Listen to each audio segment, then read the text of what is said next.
Tonight, we're going to take you to one of the most toxic places on Earth, a place that government officials and gangsters don't want you to see. It's a town in China where you can't breathe the air or drink the water, a town where the blood of the children is laced with lead. It's worth risking a visit because much of this poison is coming out of the homes, schools, and offices of America. This is a story about recycling, about how your best intentions to be green can be channeled into an underground sewer that flows from the United States and into the wasteland. That wasteland is piled with the burning remains of some of the most expensive, sophisticated stuff that consumers crave. The first law of the digital age: newer is better. In with the next thing and out with the old TV, phone, or computer. All of this becomes obsolete electronic garbage called e-waste. You know, my computer seems like such a smooth, clean machine. What's inside it? Lead, cadmium, mercury, chromium, polyvinyl chlorides. All of these materials have known toxicological effects that range from brain damage to kidney disease to mutations, cancers. Alan Hershkowitz is a senior scientist and authority on waste management at the Natural Resources Defense Council. The problem with e-waste is that it is the fastest growing component of the municipal waste stream worldwide. What do you mean fastest growing? Well, we throw out about 130,000 computers every day in the United States. In the United States alone? Correct. And we throw out over 100 million cell phones every year. And here's what that looks like. At a recycling event in Denver, we found cars bumper to bumper for blocks in a line that lasted for hours. Most folks in line were hoping to do the right thing, expecting that their waste would be recycled in state-of-the-art facilities that exist here in America. But really, there's no way for them to know where all of this is going. The recycling industry is exploding, and as it turns out, some so-called recyclers are shipping the waste overseas where it's broken down for the precious metals inside. Executive Recycling of Englewood, Colorado, which ran this event, promised the public on its website, your e-waste is recycled properly, right here in the U.S., not simply dumped on somebody else. Tell me what the problem with sending this stuff overseas is. Well, you know, they've got low-income labor over there, so obviously they don't have all of the right materials, the safety equipment to handle some of this material. Executive does recycling in-house, but we were curious about shipping containers that were leaving its Colorado yard. We found this one filled with monitors. They're especially hazardous because each picture tube, called a cathode ray tube, or CRT, contains several pounds of lead. It's against U.S. law to ship them overseas without special permission. We took down the container's number and we followed it to Tacoma, Washington, where it was loaded on a ship. When the container left Tacoma, we followed it for 7,459 miles to this place, Victoria Harbor, Hong Kong.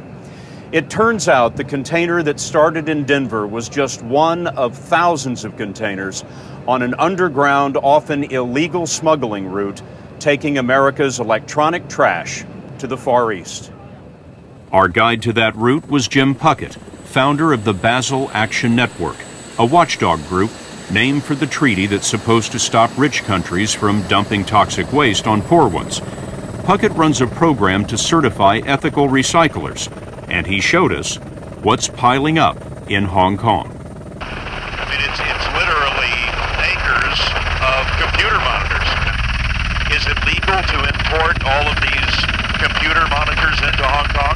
No way. This is absolutely illegal, both from the standpoint of Hong Kong law, but also U.S. law and Chinese law. But it's happening. This is really the dirty little secret of the electronic age. Here's a CRT stand. Oh yeah. So they've been dismantling the CRTs as well.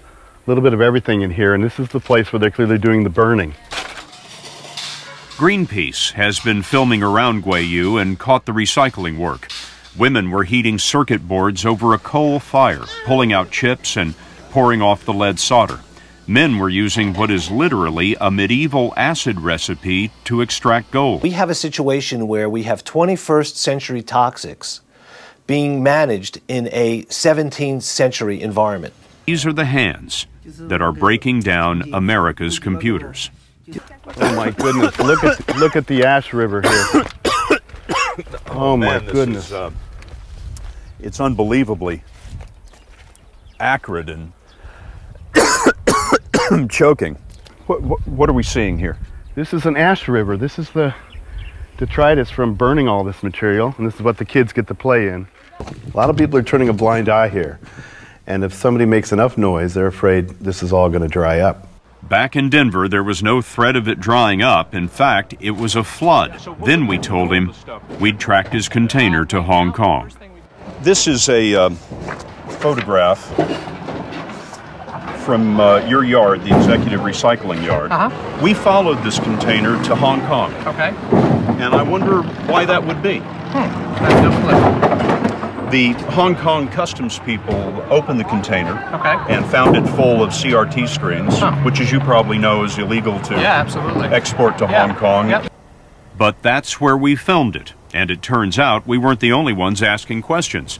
Hong Kong Customs intercepted the container and sent it back to Executive Recycling, Inglewood, Colorado. The contents were listed as waste cathode ray tubes.